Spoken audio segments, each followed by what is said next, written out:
Good morning বাউন্ডুলা family. সকাল সকাল মুরগির ঘর থেকে ব্লগটা স্টার্ট হলো। দেখো এই মুরগির ডিম পেড়েছে আর ডেলি ডেলি এইটা শয়তান ঘুরে ঘুরে বেড়াচ্ছে। কোথায় গেলি? হয়েছে তো, অনেক কষ্টে ছেলেকে রাজি করিয়েছি, এখন আমরা ঘুরতে যাচ্ছি। এই বাবা খাচ্ছে এখানে ভাত, ছেলে খাচ্ছে ওখানে, মা খাচ্ছে, আর আমি খাবারটা নিয়ে এসে বসবো। যে আমরা এখন লাঞ্চ ফাঞ্চ সেরে নিয়ে এখন আমরা একটু ঘুরতে যাচ্ছি। এখন ফোনটা দিয়ে নিই চার্জ, কারণ যে বাড়িতে যাব চার্জ, কোন বাড়িতে যাব না কোথায় যাব জানি না, এখন যাই হোক যাবো। ঠিক আছে। সকাল সকাল যত আশ্চর্যজনক ব্যাপার, এই জন্তু আবার কোনখান থেকে উঠে এলো কে জানে। মনে হলো আজকে খাওয়া দাওয়ার পরে প্ল্যান হয়ে গেল আমার আর ছেলের মধ্যে যে আমরা একটু যাবো মাসির বাড়ি। যাই হোক, যাই, সবসময় তো হসপিটালেই ঘুরি, আজকে যাচ্ছি একটু মাসির বাড়ি। সকালবেলা মাসিকে ফোন করে বললাম, এমনি খবর টবর নিচ্ছিলাম, কিন্তু জানতে দিইনি যে আমরা যাব। উনি নিজেও সারপ্রাইজড হবে, কারণ কি আমি যখন গিয়ে ওখানে থামবো তখনই বলবো দরজাটা খোলো। ছেলেকে নিয়ে যাচ্ছি, ঘন্টা খানিক থেকে তারপর চলে আসবো বাড়িতে। মাসিকে জানলাম, জেনে নিলাম কি কি মেনু আছে। মেনুও হয়ে গেল বলা আমাদেরকে, সমস্ত কিছু বলার পরে আমরা ঠিক করলাম চল তাহলে যাই, আজকেই যাই, যে ঘুরে চলে আসি। ওরও আজকে ছুটি আছে কলেজটা, কালকে থেকে আবার কলেজ। হ্যাঁ চল দিয়ে ওই জন্য ঘুম থেকে উঠে বেরিয়ে আসলাম। দেখি কিরকম হয়। মাও জানে না, বাবাও জানে না, কেউই জানে না।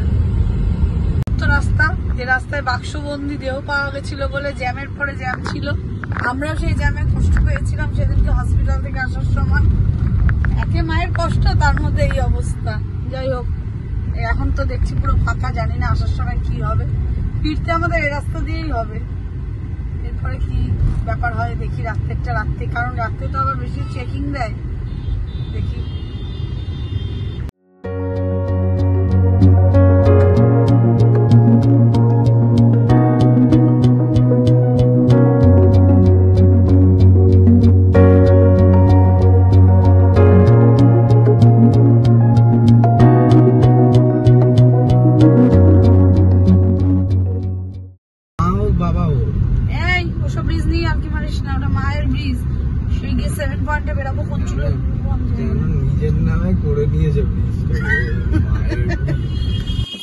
পৌঁছে গেলাম মাসির বাড়ি। এখন বাবাই আমাকে চাবিটা দিয়ে চলে যাবে, তারপর বাবাই আমাকে নিতে আসছে।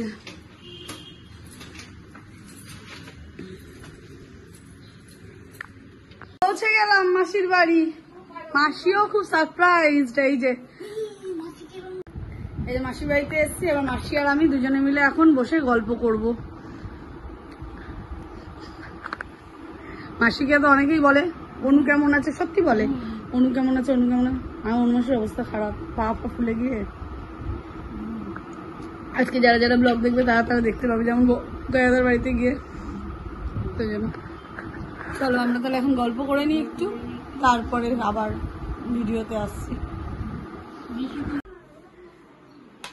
এই যে মাসির বাড়ি, এ নাও তোমার জন্য এটা এনেছি, কেউই তো জানতো না। ওরে বাবারে কি গরম গো। মাসির বাড়ির ছাদে, কলকাতা শহরে এরকম ঘিঞ্জি পরিবেশ, একটু পা ফেলার রাস্তা থাকে না। আমাদের সাইডটা তো অনেক ভালো।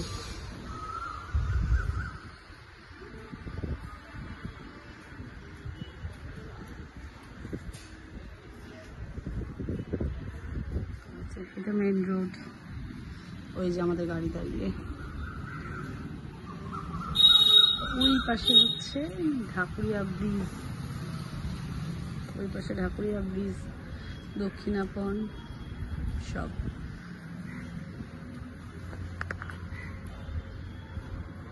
Camera on. আসুন, আপনার অপেক্ষায় আমি আছি। বাড়ির ছাদে এসে এখন আদিক্ষেতার মতন সাউথ সিটি দেখতে এসছি। ওই যে দূরে লাইটটা দেখা যাচ্ছে হলুদ বাড়ির মাঝখান দিয়ে, ওটা সাউথ সিটি মল। সামনে গিয়ে তো আর দেখিনি, দূর থেকেই দেখা যাক।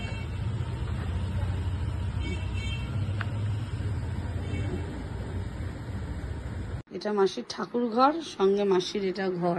কত ঠাকুর এখানে,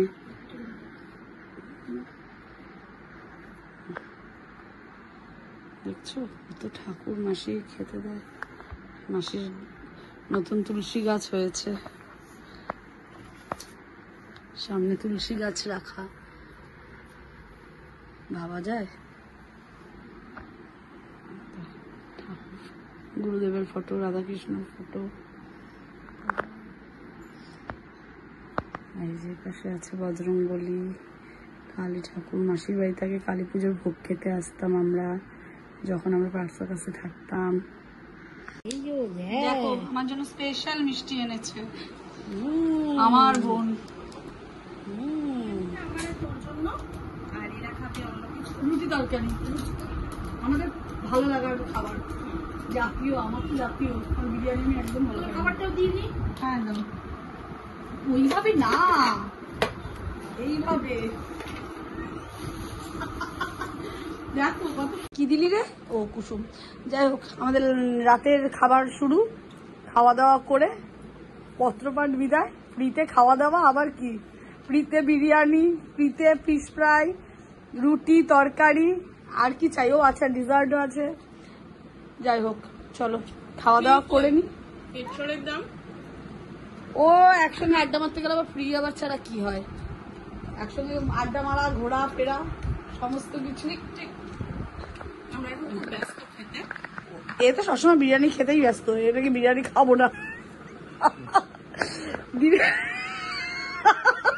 চলো, এই আরেকজন বিরিয়ানি খোর, সকালেও খাচ্ছে বাসি বিরিয়ানি, বিকেলেও খাচ্ছে বিরিয়ানি, দেখে কে।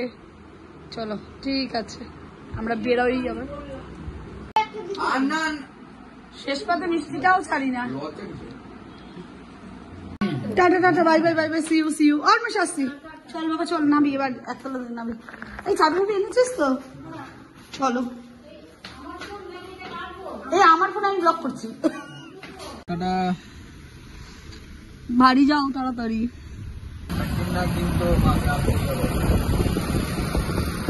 মার তো আসার কথা, অর্থের অফিসে যেদিন আসবো অফিস থেকেই আনবো, তারপরে তো ছেলের জন্য আসবে। হয়েছে সামনে কিছু হবে না। অবস্থাটা দেখো, রাত্রি 11:30-12টার সময় এয়ারপোর্টের এই অবস্থা। মায়ের কথা শুনিনি আমি, এয়ারপোর্ট দিয়ে ঢুকেছিলাম। কার কথা বলিস না, আমার কথা শুনিস। এয়ারপোর্ট দিয়ে ঢুকেছিলাম।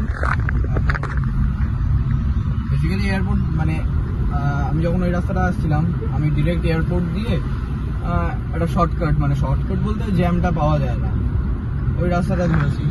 এখন জ্যাম হয়ে গেছে, এটা এখন ভর্তি হবে। তো মা অনুযায়ী আমাকে বলেছিল যে নর্মাল রাস্তা, মানে যেইটা কানেক্ট করে এই রাস্তাটাকে, এই রাস্তাটা হচ্ছে। তো আমি 1 নম্বর গেট দিয়ে বেরিয়েছি, ওখানটায় গিয়ে দাঁড়ালাম, দেখলাম এত জ্যাম। তো ব্যাক করে আমি এখন ডায়মন্ড প্লাজা দিয়ে বেরিয়ে যাবো। কিন্তু রাস্তা চেনে না, সেটা আলাদা কথা, ম্যাপ আছে তো। কিন্তু এখন যদি আমি মায়ের কথা শুনে এখানে ঢুকতাম, আর আমি ব্যাক করতে পারতাম না। এদিক দিয়ে ঢুকতে পারবি না, আবার এই জায়গাটা পুরো ঘুরতে হবে। সেই ঘুরে নিচ্ছি, আচ্ছা আরামসে যাচ্ছি।